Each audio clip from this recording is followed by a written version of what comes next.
धारा 370 क्या है ये जानने के लिए 42 साल पीछे जाना होगा बेटा।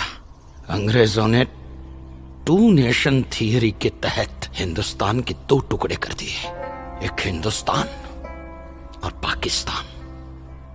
पाकिस्तान की बहुत इच्छा थी कि जम्मू कश्मीर का विलीनीकरण पाकिस्तान में हो जाए, और राजा हरि सिंह चाहते थे कि कश्मीर एक स्वतंत्र देश रहे।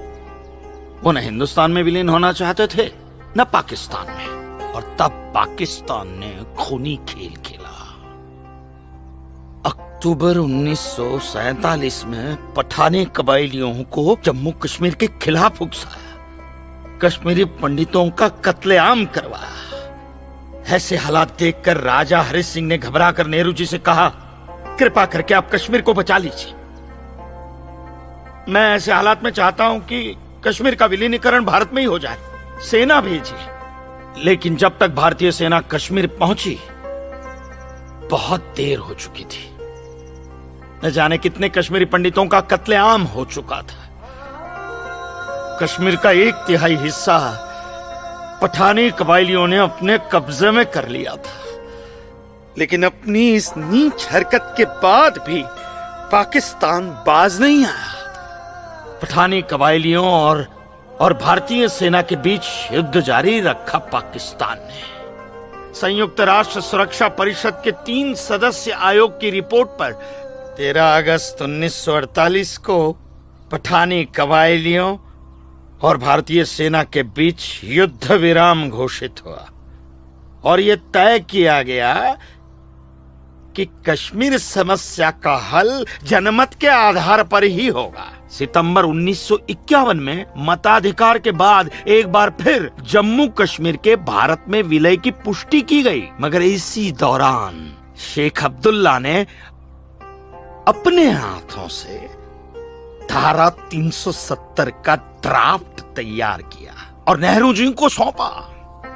सरदार पटेल और आम्बेडकर साहब की मर्जी के खिलाफ 1952 में नेहरू जी ने इसे लागू भी कर दिया। इसी धारा 370 की वजह से नेहरू जी ने कश्मीर को एक ऐसा विशेष दर्जा दे दिया जिसमें जम्मू कश्मीर राज्य ने हिंदुस्तान से अपना एक अलग संविधान स्थापित कर लिया। इसी धारा 370 की वजह से हमारे हिंदुस्तान का राष्ट्र ध्वज अलग है और कश्मीर का भी ध्वज अलग।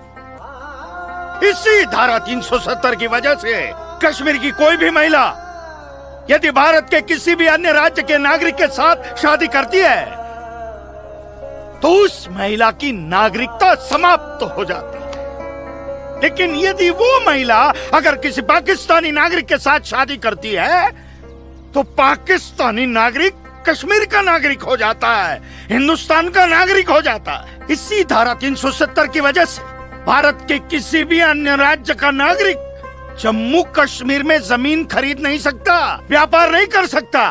लेकिन जम्मू कश्मीर का नागरिक भारत के किसी भी अन्य राज्य में जाकर अपना व्यापार कर सकता है, जमीन खरीद सकता है, कुछ भी कर सकता है। अरे ये बिग लैंड एबोलिशन एक्ट क्या है पता है?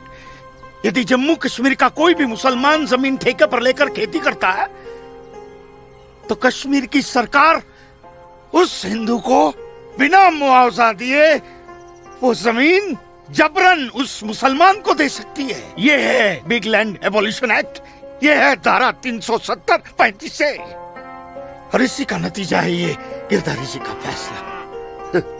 और सिर्फ यही नहीं, ये जो सरकार की ऋण निरस्तीकरण योजना है ना, इसके अंतर्गत उन सारे मुसलमानों का कर्जा माफ कर दिया जाएगा जो उन्होंने हिंदुओं से लिया। बताइए। सरकारी नौकरियों में